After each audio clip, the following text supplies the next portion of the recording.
ব্যবস্থা, অন্যদিকে অর্থনৈতিক ব্যবস্থার আমূল সংস্কার সাধন করেন এবং একদলীয় বাকশাল থেকে তিনি বহুদলীয় গণতন্ত্র নিয়ে আসেন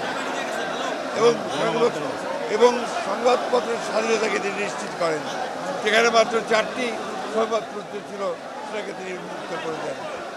অন্যদিকে বিচার বিভাগের স্বাধীনতাকে নিশ্চিত করেন, জুডিশিয়াল কাউন্সিল গঠন করেন এবং একই সঙ্গে অর্থনীতিতে মুক্ত বাজার অর্থনীতি চালু করেন।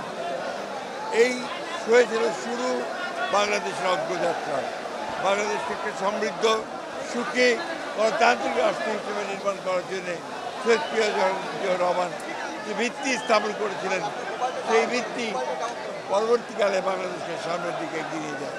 আজকে গার্মেন্টস আমরা ফ্যাক্টরি থেকে আরএনজি সেক্টর থেকে যে অর্থ আমরা আয় করি, একই সঙ্গে বিদেশে আমাদের শ্রমিক ভাইয়েরা কাজ করে রেমিটেন্স নিয়ে আসে, তারও ভিত্তি করেছিলেন শেখ মুজিবুর রহমান। অর্থাৎ এই গণজন্ম মহাপুরুষ তিনি বাংলাদেশের অগ্রগতির মূল ভিত্তি রচনা করে দিয়েছিলেন।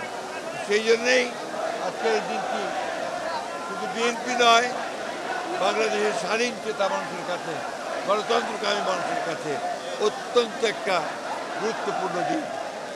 আজকে যখন বাংলাদেশে বিভিন্ন রকম এই গণ-অভ্যুত্থানের পরে যখন বিভিন্ন রকমভাবে একটা প্রচেষ্টা চক্রান্ত চলছে এই গণতন্ত্রকে আবার ধ্বংস করার জন্যে, সেই মুহূর্তে এই 7ই নভেম্বর বিপ্লব ও সংহতি দিবস আমাদেরকে সেই পথেই যেতে অনুপ্রাণিত করে, যে পথে সত্যিকার অর্থেই আমরা বাংলাদেশে গণতান্ত্রিক রাষ্ট্র নির্মাণ করতে পারবো, একটা সমৃদ্ধ রাষ্ট্র নির্মাণ করতে পারবো, জনগণের ভোটের অধিকারকে নিশ্চিত করতে পারবো, বিচারের অধিকারকে নিশ্চিত করতে পারবো।